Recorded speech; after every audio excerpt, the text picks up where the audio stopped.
La louange est à Allah, le Créateur du monde, celui qui existe sans début, sans fin, sans endroit, sans comment et ne dépend pas du temps.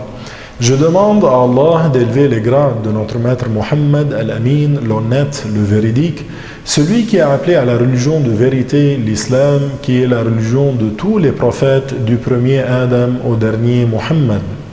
Chers frères et sœurs, certains demandent « Que doit faire celui qui n'a pas jeûné ?» Tout dépend de la raison pour laquelle la personne n'a pas jeûné. C'est en fonction de cela que sera déterminé le fait de devoir rattraper ou pas les jours non jeûnés, payer une compensation fidya ou pas, et effectuer une expiation ou pas. Il y a donc 4 cas. 1. Rattrapage uniquement. 2. Rattrapage et compensation. 3. Compensation seule. 4. Rattrapage et expiation. Alors, ceux qui n'ont pas jeûné et doivent uniquement le rattrapage jour pour jour sont 1. Celui qui n'a pas jeûné à cause d'une maladie dont on espère la guérison. 2. Celui qui était dans un long voyage durant lequel il n'a pas jeûné. 3. La femme qui a les menstrues ou les lochis. 4. La femme enceinte et celle qui allait si elles ont peur pour elles-mêmes. Quant aux personnes qui n'ont pas jeûné et qui doivent le rattrapage assorti d'une compensation fidya, ce sont la femme enceinte et celle qui allait si elles n'ont pas jeûné par peur pour leur bébé.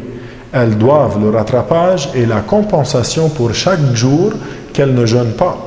La compensation fidya est de donner à un pauvre un moud, le plein de 2 mains jointes de taille moyenne, de la nourriture de base la plus répandue du pays. En France, c'est le blé.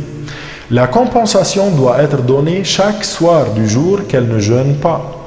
Dans le madhab hanafi, c'est-à-dire dans l'école de l'imam Abu Hanifa, il s'agit de nourrir un pauvre d'une quantité suffisante pour son repas de midi et du soir, où la contrepartie de cela soit moins de 5 €.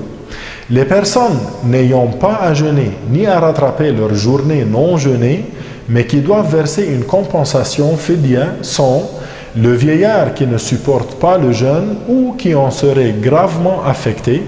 2. Le malade dont on n'espère pas la guérison. Le vieillard et le malade dont on n'espère pas la guérison n'ont pas à jeûner ni à rattraper. Ils doivent la compensation seule, soit un mode de la nourriture de base la plus répandue du pays pour chaque jour qu'ils ne jeûnent pas. Quant à celui qui rompt le jeûne et qui doit le rattrapage ainsi que l'expiation, c'est celui qui a rompu son jeûne par un rapport sexuel durant la journée de Ramadan délibérément de son propre gré en se rappelant le jeûne et même s'il n'est pas sorti de lui du mani.